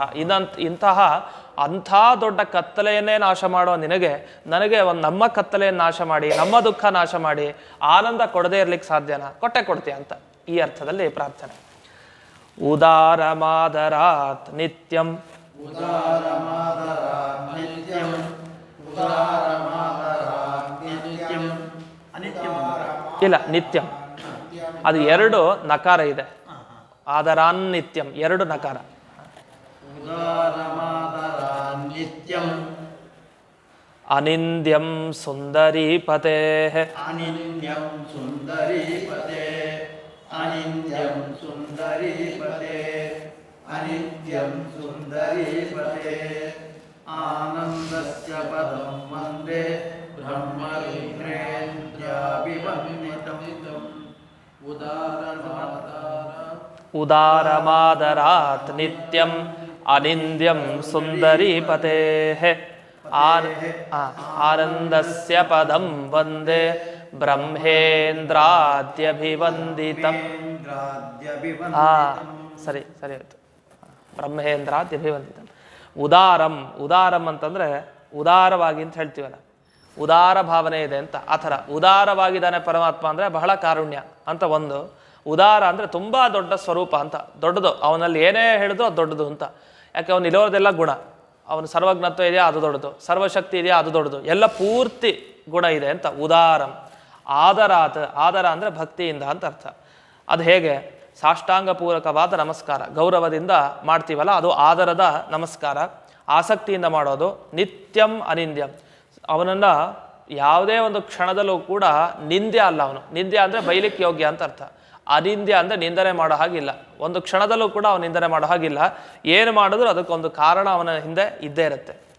ಸುಂದರಿ ಪತೇಹೇ, ಸುಂದರಿ ಅಂತಂದರೆ ಯಾರು ಅಂದರೆ ನಿಜವಾಗಿ ಸುಂದರಿ ಅನ್ನೋ ಶಬ್ದ ಉತ್ತಮ ಸ್ತ್ರೀಯರಿಗೆ ಹೇಳೋದು. ಸುಂದರಿ ಅನ್ನೋ ಶಬ್ದ ಅಧಮ ಸ್ತ್ರೀಯರಿಗಲ್ಲ. ಅಧಮ ಸ್ತ್ರೀ ಅಂದರೆ ರೂಪಲಾವಣ್ಯದಿಂದ ಸುಂದರ ಸ್ತ್ರೀ ಅಂತ ಹೇಳ್ತಾ ಇಲ್ಲ, ಒಳ್ಳೆ ಲಕ್ಷಣ, ತುಂಬ ಒಳ್ಳೆಯ ಲಕ್ಷಣ ಇದ್ದರೆ, ಇವಾಗೆಲ್ಲ 32 ಲಕ್ಷಣ ಎಲ್ಲ ಆಚಾರ್ಯರಿಗೆ ಅಂತೆಲ್ಲ ಹೇಳ್ತೀವಲ್ಲ, ಆ ಥರ ಸ್ತ್ರೀಯರಿಗೆ ಒಂದಿಷ್ಟು ಲಕ್ಷಣ ಇದೆ. ಆ ಥರ ಲಕ್ಷಣ ಇರೋ ಸ್ತ್ರೀಗೆ ಸುಂದರಿ ಅಂತ ಕರೀತಾರೆ. ಆ ಸುಂದರಿ ಅಂದರೆ ಯಾರು, ನಿಜವಾಗಿ ಲಕ್ಷ್ಮೀದೇವಿ ಮಾತ್ರ ಉತ್ತಮ ಸ್ತ್ರೀ. ಅವಳಿಗಿಂತ ಎಲ್ಲರೂ ಕಡಿಮೆನೆ. ಅದು ಭಾರತೀ ದೇವಿ ಯಾರನ್ನು ತಗೊಂಡ್ರು ಒಂದಿಷ್ಟು ಲಕ್ಷಣ ಅವಳಷ್ಟು ಸ್ಪಷ್ಟತೆ ಇರಲ್ಲ, ಎಲ್ಲ ಒಂದು ನ್ಯೂನತೆ ಇದ್ದೇ ಇರುತ್ತೆ. ಅದನ್ನ ಸುಂದರಿ ಅಂದರೆ ಲಕ್ಷ್ಮೀದೇವಿ, ಅವಳ ಪತಿ ಯಾರು, ಭಗವಂತ. ಅಂಥ ನಿನಗೆ ನಮಸ್ಕಾರ, ಆನಂದಸ್ಯ ಪದಂ ವಂದೇ ಅಂತ. ಇನ್ನೊಂದು ಅರ್ಥವನ್ನು ಹೇಳ್ತಾರೆ ಇಲ್ಲಿ ಅರ ಅಂದರೆ ದೋಷ ಅಂತ ಅರ್ಥ. ಆರ ಅಂದರೆ ದೋಷಗಳ ಗುಂಪು.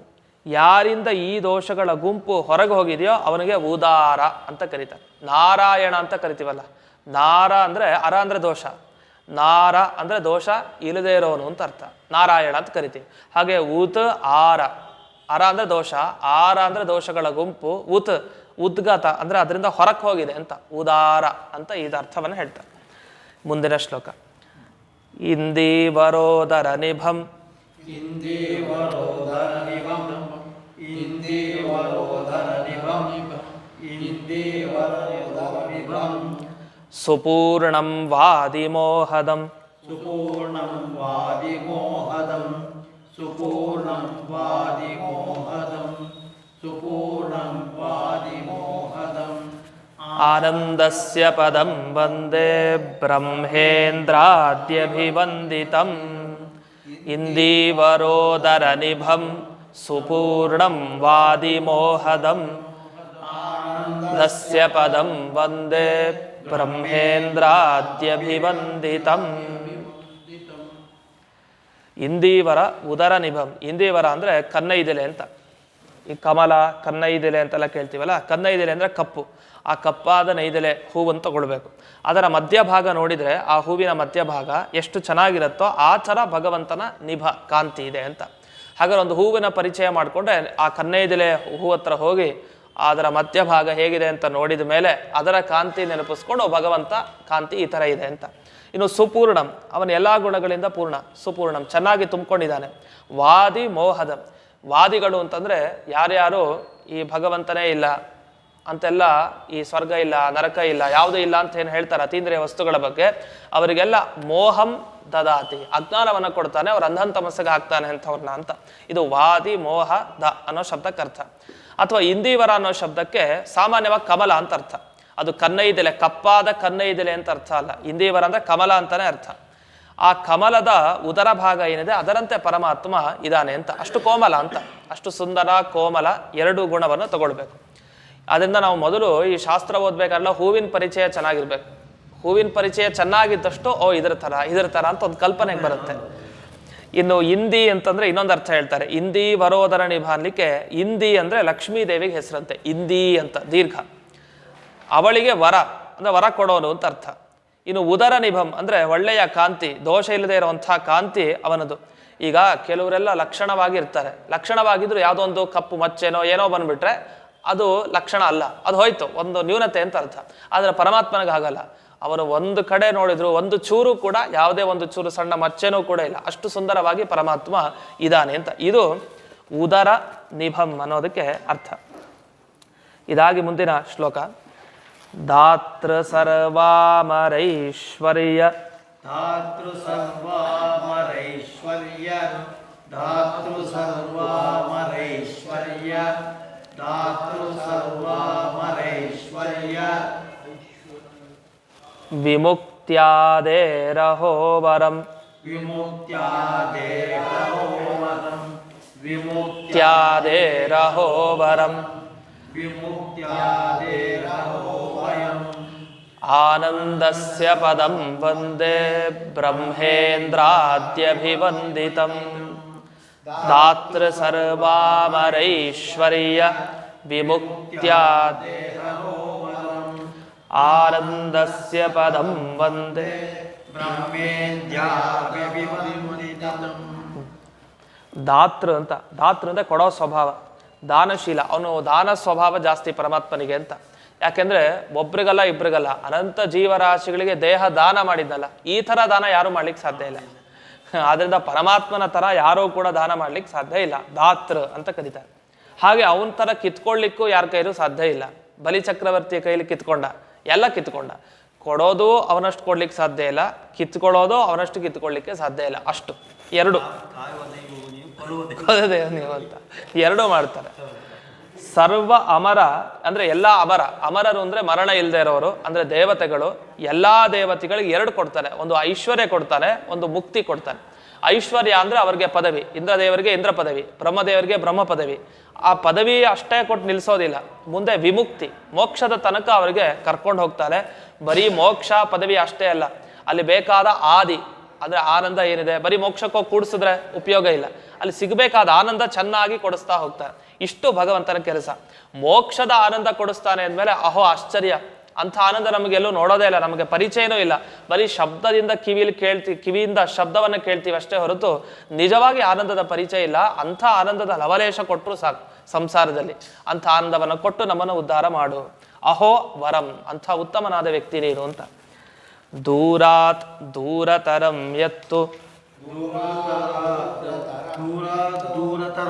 ಹೌದೌದು, ದೂರಾತ್ ದೂರತರಂ ಯತ್ತು, ದೂರತರಂ ಯತ್ತು, ದೂರತರಂ ಯತ್ತು, ದೂರತರಂ ಯತ್ತು, ತದೇವಾಂತಿಕಮಂತಿಕಾತ್, ತದೇವಾಂತಿಕಮಂತಿಕಾತ್, ತದೇವಾಂತಿಕಮಂತಿಕಾತ್, ತದೇವಾಂತಿಕಮಂತಿಕಾತ್, ಏಕಾತ್ ಆನಂದಸ್ಯ स्य पदं वन्दे ब्रह्मेन्द्राद्यभिवन्दितं दूरात् दूरतरं यत्तु तदेवान्तिकमन्तिकात् आनन्दस्य पदं वन्दे ಬ್ರಹ್ಮೇಂದ್ರಾದ್ಯಭಿವಂದಿತಂ. ಇಲ್ಲಿ ಕೆಲವರು ಈ ಬ್ರಹ್ಮ ಬ್ರಹ್ಮ ಅದು ಅವ್ರವ್ರ ವಿವಕ್ಷೆ ಎರಡು ಥರನೂ ಹೇಳ್ತಾರೆ. ಕೆಲವರು ಬ್ರಹ್ಮ ಅಂತಾರೆ, ಕೆಲವರು ಬ್ರಹ್ಮ. ಎರಡಕ್ಕೂ ಪ್ರಮಾಣ ಇದೆ, ಅದು ಯಾವ್ದಾರು ಸರಿ. ಈಗ ದೂರಾತ್ ದೂರತರಂ, ನಿಮಗೆ ದೂರದ ವಸ್ತು ಯಾವುದು ಹುಡ್ಕೊಂಡು ಹೋಗಿ. ಸಮುದ್ರಕ್ಕಿಂತ ದೂರವಾದ ವಸ್ತು, ಸಮುದ್ರ ಎಷ್ಟು ದೂರ ಇದೆ ಗೊತ್ತಾಗಲ್ಲ, ಹುಡ್ಕೊಂತ ಹೋಗ್ತೀವಿ. ಆದ್ರೆ ಅದರ ಆದಮೇಲೆ ಸಿಗ್ತಾನೆ ಪರಮಾತ್ಮ. ಅವನು ದೂರಕ್ಕಿಂತ ದೂರ, ಹತ್ತಿರಕ್ಕಿಂತ ಹತ್ತಿರ. ನಮಗೆ ಹತ್ತಿರ ವಸ್ತು ಅಂದರೆ ಈಗ ಕಣ್ಣು ರೆಪ್ಪೆ, ರೆಪ್ಪೆ ನಮಗೆ ತುಂಬ ಹತ್ತಿರ ಅನ್ಕೊಳ್ತೀವಿ. ಆದರೆ ಭಗವಂತ ಅದಕ್ಕಿಂತ ಹತ್ತಿರ, ಯಾಕೆ ನಮ್ಮ ಒಳಗಡೆನೇ ಸೇರ್ಕೊಂಡ್ಬಿಟ್ಟಿದ್ದಾನೆ. ಹಾಗಾದರೆ ದೂರಕ್ಕಿಂತ ದೂರ ಪರಮಾತ್ಮ, ಹತ್ತಿರಕ್ಕಿಂತ ಹತ್ತಿರ ವಸ್ತು ಪರಮಾತ್ಮ. ಇದನ್ನ ಇಲ್ಲಿ ಹೇಳ್ತಾ ಇದ್ದಾರೆ. ಇದೆಲ್ಲ ಇದು ಉಪನಿಷತ್ತಿನ ಮಾತು. ಆ ಉಪನಿಷತ್ತಿನ ಮಾತುಗಳನ್ನ ಇಲ್ಲಿ ದೂರತರಂ ಎತ್ತು ಅಂತ ಒಂದು ಶ್ಲೋಕದಲ್ಲಿ ಹಾಕಿ ಬಂದ್ಬಿಟ್ಟಿದ್ದಾರೆ ಮಧ್ವಾಚಾರ್ಯ. ದೊಡ್ಡ ಕೊಡುಗೆ. ಮಧ್ವಾಚಾರ್ಯ ವಾಕ್ಯ ಓದ್ತಾ ಇದೀವಿ, ಒಂದು ಪದ ಓದ್ತೀವಿ ಅಂದರೆ ವಿಷ್ಣು ಸಹಸ್ರನಾಮ, ಭಾಗವತ, ಮಹಾಭಾರತ ಎಲ್ಲ ನೆನಪಿಸ್ಕೊಡ್ತಾರೆ. ಯಾಕೆ ನಮಗೆ ಅಷ್ಟು ಆಚಾರ್ಯ ಮಾತಿಗೆ ಮಹತ್ವ ಅಂದರೆ ಇಷ್ಟಕ್ಕೆ. ನಾವೆಲ್ಲ ಇಷ್ಟು ದಿವಸ ನೋಡಿದ್ವಲ್ಲ, ಒಂದು ಭಾಗವತದ ಕಥೆ ಬರುತ್ತೆ ಎಲ್ಲೋ ಒಂದೊಂದು ಪದದಿಂದ, ಇನ್ನೊಂದು ವಿಷ್ಣು ಸಹಸ್ರನಾಮ ನೆನಪಿಸ್ತಾರೆ, ಇನ್ನೊಂದು ಯಾವುದೋ ಉಪನಿಷತ್ ನೆನಪಿಸ್ತಾರೆ. ಈ ವಾಕ್ಯ ಅಂತೂ ಉಪನಿಷತ್ ಓದ್ಬಿಟ್ರೆ ಅದನ್ನ ಹಾಗೆ ಅಚ್ಚಿಡಿಸ್ಬಿಟ್ಟಿದ್ದಾರೆ ಆ ಮಾತನ್ನ ಆ ಮಧ್ವಾಚಾರ್ಯರು. ಹಾಗಾಗಿ ಅಷ್ಟು ಓದ್ಮೇಲೆ ಸರ್ವಮೂಲ ಯಾಕೆ ಓದಬೇಕು ಅಂದ್ರೆ ಅಷ್ಟು ಓದ್ದಾಗ ಮಧ್ವಾಚಾರ್ಯ ಮಹಾತ್ಮೆ ಗೊತ್ತಾಗುತ್ತೆ. ಒಂದು ದ್ವಾದಶ ಸ್ತೋತ್ರ 37 ಗ್ರಂಥ ಆದ್ಮೇಲೆ ಓದ್ಬೇಕು ಮತ್ತೆ. ಅವಾಗ ಎಂಥ ಅದ್ಭುತ ಆಚಾರ್ಯ ಒಂದೊಂದು ಮಾತು ಅಷ್ಟು ಸಾರ. ಮಹಾಭಾರತ, ಭಾಗವತ ಒಂದೊಂದು ಸಾರವನ್ನ ಇಟ್ಟಿದ್ದಾರೆ. ಅದು ಇಲ್ಲಿ ಉಪನಿಷತ್ತಿನ ಸಾರ. ದೂರತರಂ ಎತ್ತು ತದೇವಾಂತಿಕ ಮಂತಿಕಾತ್.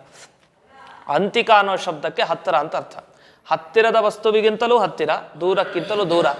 ಇದು ಕೇಳಿದ್ರೆ ಹೇಗೆ ಅನ್ಸುತ್ತೆ ಅಂದ್ರೆ ಅಣೋರಣೀಯಾನ್ ಮಹತೋ ಮಹೀಯಾನ್. ದೊಡ್ಡಕ್ಕಿಂತ ದೊಡ್ಡವನು, ಚಿಕ್ಕಕ್ಕಿಂತ ಚಿಕ್ಕದು. ಆ ಚಿಕ್ಕದಕ್ಕಿಂತ ಇನ್ನೊಂದು ಚಿಕ್ಕದಿದೆಯಾ? ಹೌದು, ಅದು ಅವನೇ ಅಷ್ಟೇ. ಭಗವಂತನ ಒಂದು ಚಿಕ್ಕ ರೂಪ ತಗೊಳ್ಳೋಣ, ಚಿಕ್ಕ ರೂಪ. ಅದಕ್ಕೆ ಸೊಳ್ಳೆ ಒಂದು ತಗೊಂಡ್ರೆ ಸೊಳ್ಳೆಗಿಂತ ಚಿಕ್ಕ ಪ್ರಾಣಿ ಇನ್ನೊಂದಿದೆ. ಹೀಗೆ ಹೋಗ್ತಾ ಹೋಗ್ತಾ ಒಂದು ಕೊನೆಯದೊಂದು ಸಿಗತ್ತೆ ಪರಮಾಣು. ಅದಕ್ಕಿಂತಲೂ ಚಿಕ್ಕದು ಯಾರು? ಪರಮಾತ್ಮನೇ. ಆ ಪರಮಾತ್ಮ ಚಿಕ್ಕವನಲ್ವಾ ಅಂದ್ರೆ ಅದಕ್ಕಿಂತ ಒಂದು ಚಿಕ್ಕದು ಸಿಗುತ್ತೆ. ಅದು ಯಾರು? ಅದೇ ಪರಮಾತ್ಮನೇ ಅಷ್ಟೇ. ಅದು ಎಂಡಿಲ್ಲ. ಪರಮಾತ್ಮನೇ ಅಣು ಅಣು ಅಣು ಅಂತ ಹೋಗುತ್ತೆ. ಮಹತ್ ಅಂದ್ರೆ ಆಕಾಶ. ಆಕಾಶಕ್ಕಿಂತ ದೊಡ್ಡದು ಯಾವುದಿದೆ? ಯಾವುದಿಲ್ಲ ಅಂದ್ರೆ ಪರಮಾತ್ಮ ಇದ್ದಾನೆ. ಪರಮಾತ್ಮನಿಗಿಂತ ದೊಡ್ಡದು ಯಾವುದಿದೆ? ಪರಮಾತ್ಮನೇ ಇದ್ದಾನೆ ಅಷ್ಟೇ. ಮತ್ತೆ ಹಾಗೆ ಹೋಗುತ್ತೆ. ಅಂದ್ರೆ ಅದು ಮಿತಿನೇ ಇಲ್ಲ. ಅದು ಕಂಡುಹಿಡಿಯೋದು ಬಹಳ ಕಷ್ಟ. ಅಂಥ ಆನಂದಸ್ಯ ಪದಂ ಒಂದೇ ಬ್ರಹ್ಮೇಂದ್ರಾತ್ ಅಭಿವಂದಿತಂ. ಅವನ ಆನಂದ ಅಷ್ಟೇ ದೂರದಲ್ಲಿದೆ, ತುಂಬ ಪೂರ್ಣ. ನಾವು ಇಷ್ಟು ಆನಂದ ಇದೆ ಅಂತ ಅನ್ಕೊಂಡ್ರೆ ಭಗವಂತನಿಗೆ ಇನ್ನೂ ಸ್ವಲ್ಪ ಮುಂದಿರುತ್ತೆ. ಸ್ವಲ್ಪ ಇನ್ನೂ ಯೋಚನೆ ಮಾಡಿದ್ರೆ ಇನ್ನೂ ಮುಂದಕ್ಕೆ ಸಿಗತ್ತೆ. ಇದು ಪರಮಾತ್ಮನ ಅಚಿಂತ್ಯವಾದ ಸ್ವರೂಪ.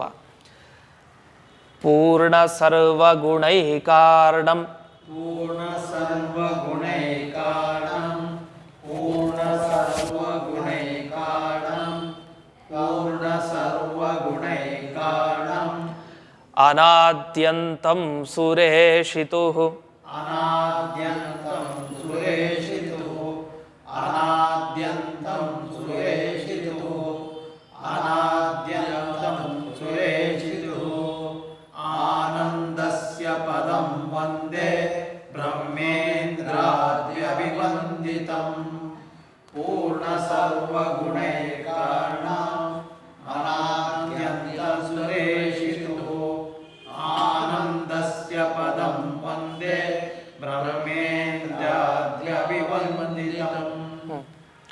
ಪೂರ್ಣ ಸರ್ವ ಗುಣ ಏಕಾರಣ ಅಂದ್ರೆ ಪೂರ್ಣ, ಅವನಲ್ಲಿರೋ ಪ್ರತಿಯೊಂದು ಗುಣ ಸರ್ವ, ಬೇಕಾದಷ್ಟು ಗುಣ ಇದೆ, ಜೊತೆಗೆ ಪೂರ್ಣವಾಗಿದೆ ಅವನ ಪ್ರತಿಯೊಂದು ಗುಣ. ಮತ್ತೆ ಅರ್ಣ ಅಂತ ಒಂದು ಶಬ್ದ ಬಳಸಿದ್ದಾರೆ ಇಲ್ಲಿ. ಅರ್ಣ ಅನ್ನೋ ಶಬ್ದ ಯದ್ಯಪಿ ಅರ್ಣವ ಅನ್ನೋ ಅರ್ಥದಲ್ಲಿ ಅರ್ಣ ಶಬ್ದ ಇದೆ ಅಂತ ಕೆಲವರು ಹೇಳ್ತಾರೆ. ಅರ್ಣವ ಅನ್ನೋ ಶಬ್ದಕ್ಕೆ ಈಗ ವಿದ್ಯಾರ್ಣವ ಅಂತ ಶಬ್ದ ಎಲ್ಲ ಕರಿತೀವಿ. ವಿದ್ಯಾರ್ಣವ ಅಂದ್ರೆ ವಿದ್ಯೆಯ ವಿಷಯದಲ್ಲಿ ಸಮುದ್ರದಂತಿದ್ದಾನೆ ಅಂತ, ತುಂಬಾ ವಿದ್ಯೆ ತುಂಬಿಕೊಂಡಿದ್ದಾನೆ ಅಂತ ಅರ್ಥ. ವಿದ್ಯಾರ್ಣವ ಅಂತ. ಈ ಅರ್ಣವ ಶಬ್ದಕ್ಕೆ ಸಮುದ್ರ ಅಂತ ಅರ್ಥವನ್ನ ಹೇಳ್ತೀವಿ. ಈ ಪ್ರಕೃತಿಯಲ್ಲಿ ಅರ್ಣವ ಅನ್ನೋ ಅರ್ಥದಲ್ಲಿ ಅರ್ಣ ಅಂತ ಶಬ್ದ ಹಾಕಿದ್ದಾರೆ. ಇಲ್ಲಿ ಪೂರ್ಣ ಸರ್ವ ಗುಣೈಕಾರಣಂ. ಇಲ್ಲಿ ಯದ್ಯಪಿ ಪ್ರಾಚೀನ ಟೀಕೆಯಲ್ಲಿ ಒಂದು ವಿವರಣೆ ಮಾಡಿದಾರಂತೆ. ಏನ್ ವಿವರಣೆ ಮಾಡಿದ್ದಾರೆ ಅಂತಂದ್ರೆ, ಅರ್ಣವ ಅನ್ನೋ ಶಬ್ದ ಯದ್ಯಪಿ ಇರ್ಬೇಕಂತೆ ಶ್ಲೋಕದಲ್ಲಿ, ಆದ್ರೆ ಅರ್ಣವ ಅನ್ನೋ ಶಬ್ದವನ್ನ ಹಾಕದೇನೆ ಅರ್ಣ ಅಂತ ಶಬ್ದವನ್ನ ಬಳಸಿದ್ದಾರೆ. ಯಾಕೆಂದ್ರೆ ಛಂದಸ್ಸಿಗೆ ಭಂಗ ಬರುತ್ತೆ. ಶ್ಲೋಕ ಹೇಳ್ಬೇಕಾದ್ರೆ ಏನಾಗುತ್ತೆ? ಪೂರ್ಣ ಸರ್ವ ಗುಣೈಕಾರ್ಣವಂ ಅಂದ್ರೆ ಅದು ಶ್ಲೋಕದ ಈ ರಾಗ ಹೊರಟೋಗತ್ತಲ್ಲ, ಅಂದ್ರೆ ಒಂದು ಅಕ್ಷರ ಜಾಸ್ತಿ ಆಗ್ಬಿಡುತ್ತೆ. ಅದು ಕಡಿಮೆ ಆಗ್ಲಿಕ್ಕೋಸ್ಕರ ಅರ್ಣ ಅಂತ ಆಚಾರ ಹಾಕಿದ್ದಾರೆ ಅಂತ ವ್ಯಾಖ್ಯಾನ ಮಾಡಿದ್ದಾರೆ. ಅಂತೂ ಅರ್ಣ ಅನ್ನೋ ಶಬ್ದಕ್ಕೆ ಅರ್ಣವ ಅನ್ನೋ ಅರ್ಥದಲ್ಲಿ ಅರ್ಣ ಅನ್ನೋ ಶಬ್ದ ಇದೆ. ಈಗ ಸತ್ಯಭಾಮ ಅಂತ ಹೇಳ್ತೀವಿ. ಸತ್ಯಭಾಮ ಅನ್ನೋದಕ್ಕೆ ಸತ್ಯಭಾಮಾದೇವಿ ಅಂತ ಅರ್ಥ. ಭಾಮ ಅಂತ ಎಲ್ಲಾರು ಕರೆದ್ರೆ ಅದಕ್ಕೂ ಸತ್ಯಭಾಮ ಅಂತಾನೆ ಅರ್ಥ. ಭೀಮಸೇನ ಅಂತ ಪೂರ್ತಿ ಕರೆಯಲ್ಲ, ಕೆಲವು ಕಡೆ ನಾವು ಸೇನ ಅಥವಾ ಭೀಮ ಏನೋ ಒಂದು ಶಬ್ದ ಬಳಸ್ತೀವಿ. ವೇದವ್ಯಾಸರದು ಅಷ್ಟೇ, ವ್ಯಾಸ ಅಂತ ಕರೆಯುವಂತೆ. ಇದು ಒಂದರ್ಥ. ಇನ್ನೊಂದು ಅರಣ ಅನ್ನೋ ಶಬ್ದಕ್ಕೆ ಗಮನ ಅಂತ ಅರ್ಥ, ಅಂದ್ರೆ ಹೋಗೋದು ಅಂತ ಅರ್ಥ. ಹೋಗೋದು ಅಂದ್ರೇನು, ಎಲ್ಲಾ ಗುಣಗಳು ಇವರನ್ನ ಕುರಿತು ಹೋಗಿವೆ ಅಂತ. ಅಂದ್ರೆ ಪ್ರತಿಯೊಂದು ಗುಣಗಳು ಇವರಿಂದ ಹೊರಗೆ ಬರೋದೇ ಇಲ್ಲ, ಅದು ಒಳಗಡೆ ಒಮ್ಮೆ ಮುಳುಗಿದ್ದು ಮತ್ತೆ ವಾಪಸ್ ಹಿಂದಕ್ಕೆ ಬರೋದಿಲ್ಲ ಅಂತ ಅರ್ಥ. ಇನ್ನು ಅನಾದ್ಯಂತಂ, ಆದಿ ಅಂತ್ಯ ಇಲ್ಲದೆ ಇರೋದು ಅನಾದ್ಯಂತಂ ಅಂತ ಹೇಳ್ತಾರೆ. ಅಂದ್ರೆ ಹುಟ್ಟು ಮತ್ತೆ ನಾಶ ಎರಡೂ ಕೂಡ ಇಲ್ಲ, ಅನಾದಿ ಅಂತಂ ಅಂತ ಹೇಳ್ತಾರೆ. ಅಂದ್ರೆ ನವಿದ್ಯತೆ ಆದಿ ಅಂತಶ್ಚ. ಇನ್ನು ಸುರೇಶಿತು, ಸಕಲ ದೇವತೆಗಳಿಗೆ ಒಡೆಯ ಸುರೇಶಿತು, ಇಂತಹ ಈ ಭಗವಂತನ ಬಳಿ ಆನಂದವನ್ನು ಬೇಡೋದು ಅಂತ. ಇನ್ನೊಂದು ಅಂಶವನ್ನು ಹೇಳ್ತಾರೆ, ಅರಣಾಹ ಅಂದ್ರೆ ನದಿಗಳು ಅಂತ ಅರ್ಥ. ನದಿಗೆಲ್ಲ ಇವನು ಸಮುದ್ರದಂತೆ ಇದ್ದಾನೆ ಅಂತ. ಯಾವುದು? ಗುಣಗಳೆಂಬ ನದಿಗಳಿಗೆ ಇವನು ಸಮುದ್ರ. ಅಂದ್ರೆ ಇವನು ಸಮುದ್ರದಂತೆ ಇದ್ದಾನೆ. ಅಲ್ಲೆಲ್ಲ ನದಿಗಳು ಹೇಗೆ ಸಮುದ್ರವನ್ನ ಸೇರ್ಕೊಳ್ತಾವೋ ಹಾಗೆ ಭಗವಂತನೆಂಬ ಸಮುದ್ರವನ್ನ ಪ್ರತಿಯೊಂದು ಗುಣಗಳೆಂಬ ನದಿಗಳು ಸೇರ್ತಾ ಇದೆ. ಗುಣಗಳು ನದಿಗಳು ಅಂದ್ರೆ ಗುಣ ಎಷ್ಟಿರ್ಬೇಕು? ಒಂದೊಂದು ಗುಣ. ಆನಂದ ನದಿ ತರ ಇದೆ ಅಂದ್ರೆ ಲೆಕ್ಕಕ್ಕೆ ಅದು ಯೋಚನೆಗೆ ಬರಲ್ಲ. ಯಾವತ್ತು ಭಗವಂತನ ಬಗ್ಗೆ ಯೋಚನೆ ಮಾಡ್ಲಿಕ್ಕೆ ಬಂತ ಅದು ಒಂದು ಅಚಿಂತ್ಯದ್ಭುತ ಮಹಿಮೆ ಆಗಲ್ಲ, ನಮ್ಗೆ ಯೋಚನೆ ಮಾಡ್ಲಿಕ್ಕೆ ಬರಬಾರ್ದು. ಅದೇ ಭಗವಂತನ ಒಂದು ದೊಡ್ಡ ಇದು ಸ್ಪೆಷಾಲಿಟಿ ಅಂತ. ಇಷ್ಟಾಗಿ ಕೊನೆಯ ಶ್ಲೋಕಕ್ಕೆ ಬರೋಣ. ಆನಂದ ತೀರ್ಥ ಮುನಿನ ಆನಂದ ತೀರ್ಥ ಮುನಿರಾ, ಆನಂದ ತೀರ್ಥ ಮುನಿರಾ, ಆನಂದ ತೀರ್ಥ ಮುನಿರಾ, ಹರೇರಾನಂದ ರೂಪಿಣಃ, ಹರೇರಾನಂದ ರೂಪಿಣಃ, ಹರೇರಾನಂದ ರೂಪಿಣಃ, ಹರೇರಾನಂದ ರೂಪಿಣಃ. ಕೃತಂ ಸ್ತೋತ್ರಮಿದಂ ಪುಣ್ಯಂ, ಕೃತಂ ಸ್ತೋತ್ರಮಿದಂ ಪುಣ್ಯಂ, ಕೃತಂ ಸ್ತೋತ್ರಮಿದಂ ಪುಣ್ಯಂ, ಕೃತಂ ಸ್ತೋತ್ರಮಿದಂ ಪುಣ್ಯಂ. ಪಠನ್ನಾನಂದತಾಮಿಯಾತ್, ಪಠನ್ನಾನಂದತಾಮಿಯಾತ್, ಪಠನ್ನಾನಂದತಾಮಿಯಾತ್, ಪಠನ್ನಾನಂದತಾಮಿಯಾತ್. ಆನಂದತೀರ್ಥ ಮುನಿನಾ ಹರೇರಾನಂದ ರೂಪಿಣಃ. ಕೃತಂ ಸ್ತೋತ್ರಮಿದಂ ಪುಣ್ಯಂ, ಪಠನ್ನಾನಂದತಾಮಿಯಾತ್. ಅಲ್ಲಿ ಕೆಲವು ಸಲ ಏನಾಗ್ಬಿಡುತ್ತೆ, ಪಠನ್ ಆನಂದತಾಮಿ ಅಂತಂದ್ರೆ ಆನಂದ ಸಿಗಲ್ಲ ಅನ್ನೋ ಅರ್ಥ ಬರುತ್ತೆ ಕೆಲವು ಸಲ. ಅದೇನಂದ್ರೆ ಎರಡು ನಕಾರ, ವ್ಯಾಕರಣ ಶಾಸ್ತ್ರದ ಪ್ರಕಾರ ಎರಡು ನಕಾರ ಸೇರ್ಕೊಳ್ಳುತ್ತಲ್ಲಿ. ಪಠನ್ ನ ಆನಂದತಾಮ್ ಅಂತ ಬಿಡಿಸಬಾರ್ದು, ಅದನ್ನ ಪಠನ್ ಆನಂದತಾಮ್ ಅಂತಾನೆ. ಆನಂದ ಸಿಗತ್ತೆ ಓದಿದ್ರೆ ಅಂತ ಅಭಿಪ್ರಾಯ. ಅಲ್ಲಿ ನಕಾರ ಸೇರ್ಕೊಳ್ಳೋದ್ರಿಂದ ಕೆಲವು ಸಲ ಕನ್ಫ್ಯೂಷನ್ ಆಗುತ್ತೆ. ಅದು ವ್ಯಾಕರಣದ ಪ್ರಕಾರ ಎರಡಾಗತ್ತೆ ನಕಾರ. ನಾವು ಬೇಕಾದ್ರೆ ಹೀಗೆ ಓದ್ಕೊಳ್ಳೋದು ಅನುಕೂಲನೇ. ಪಠನ್ ಆನಂದತಾಮಿಯಾತ್ ಅಂತಾನೆ ಓದೋದು ಅನುಕೂಲ. ಆನಂದ ತೀರ್ಥ ಮುನಿನ, ಇದು ಬರೆದವ್ರು ಯಾರು? ಆಚಾರ್ಯರು ಬರೆದಿದ್ದು. ಅದು ಯಾರ ಬಗ್ಗೆ? ಆನಂದ ರೂಪಿಣಃ ಹರೇ, ಆನಂದ ನೀಡುವ ಭಗವಂತನ ಬಗ್ಗೆ ಆನಂದ ತೀರ್ಥರು ಬರೆದಿದ್ದಾರೆ ಅಂತ ಅವರು ಪ್ರಾಸ. ಕೃತಂ, ಅದು ನಿಜವಾಗೂ ಹೌದು, ಪ್ರಾಸ ಅಂತನೂ ಅಲ್ಲ, ಅನ್ವರ್ಥಕ ಅದು. ಕೃತಂ ಸ್ತೋತ್ರಮಿದಂ, ಈ ಸ್ತೋತ್ರವನ್ನ ಬರೆದಿದ್ದೇವೆ. ಪುಣ್ಯಂ, ಓದಿದ್ರೆ ನಿಮಗೆ ಪುಣ್ಯ ಆನಂದ ಸಿಗತ್ತೆ. ಯಾಕೆಂದ್ರೆ ಆನಂದ ತೀರ್ಥರು ಬರೆದ ಆನಂದ ನಾಮಕ ಪರಮಾತ್ಮನ ಉಪಾಸನೆ ಮಾಡಿದ್ರೆ ನಮಗೇನು ಸಿಗತ್ತೆ? ಆನಂದವೇ ಸಿಗತ್ತೆ ಅಂತ. ಆನಂದತಾಮ್ ಯಾತ್ ಪಠನ್ ಅಂತ ಇಷ್ಟು. ಅದು ಏನು ಆನಂದ? ಈ ಯಾವುದೋ ಲೌಕಿಕ ಆನಂದ ಅಲ್ಲ, ನಿಜವಾಗಿ ಬೇಕಾದ ಆನಂದ, ಅದು ಮೋಕ್ಷಾನಂದ. ಅದು ಸಿಗತ್ತೆ ಒಂದು ದಿವಸ, ಯಾವತ್ತೋ ಒಂದು ಜನ್ಮದಲ್ಲಿ ಸಾಧನೆ ಆಗಿ ಆ ದಾರಿಗೆ ಹೋಗ್ತೀವಿ ಅಂತ. ಇಯಾತ್ ಅಂತ ಹೇಳಿದ್ದಾರೆ. ಇಯಾತ್ ಅಂದ್ರೆ ಹೊಂದಲಿ ಅಂತ. ಅವ್ರು ಹೊಂದಾಗಿದೆ, ಅವ್ರಿಗೇನು ಬೇಕಾಗಿಲ್ಲ, ಮುಂದಕ್ಕೆ ಅವ್ರು ಹೊಂದೋದು ಫಿಕ್ಸ್ ಅವ್ರಿಗೆ. ಶಿಷ್ಯರಿಗೋಸ್ಕರ ನಾ ಬರ್ದಿದ್ದೀನಿ ಅಂತ ಅವರ ಆಚಾರ್ಯರು ಸೂಚನೆ ಮಾಡಿದ್ದಾರೆ ಅಂತ. ಇಲ್ಲಿಯವರೆಗೆ 11ನೇ ಸ್ತೋತ್ರ ಮುಗಿಯಿತು. ಇನ್ನು ಮುಂದಿನ ಈ ಕ್ಲಾಸ್ನಲ್ಲಿ 12ನೇ ಸ್ತೋತ್ರ ಮುಕ್ತಾಯ ಆಗುತ್ತೆ, ಪೂರ್ತಿ ಆಗುತ್ತೆ. ಭಾನುವಾರ ಎಷ್ಟನೇ ತಾರೀಕು ಹೇಳಿ? 31. 31 ರಾತ್ರಿ ನಾವು ಊರಿಗೆ ಹೊರಡ್ತೀನಿ. ರಾತ್ರಿ 9:30 ಬಾಳ್ಗಾರ್ಗೆ ಹೋಗ್ಬೇಕು. 1ನೇ ತಾರೀಕು 2ನೇ ತಾರೀಕು ಬರ್ತೀನಿ. 3 ಮಾಡ್ಬೇಡ. ಬೈ ಚಾನ್ಸ್ ಆಗದೆ 3 ಮಾಡ್ಬೇಡ. ಇಲ್ಲ ಅವತ್ತೆ ಭಾನುವಾರ ಮುಗಿಸ್ಬೇಡ. ಆಯ್ತು, 3ನೇ ತಾರೀಕು. ಶ್ರೀಕೃಷ್ಣಾರ್ಪಣಮಸ್ತು.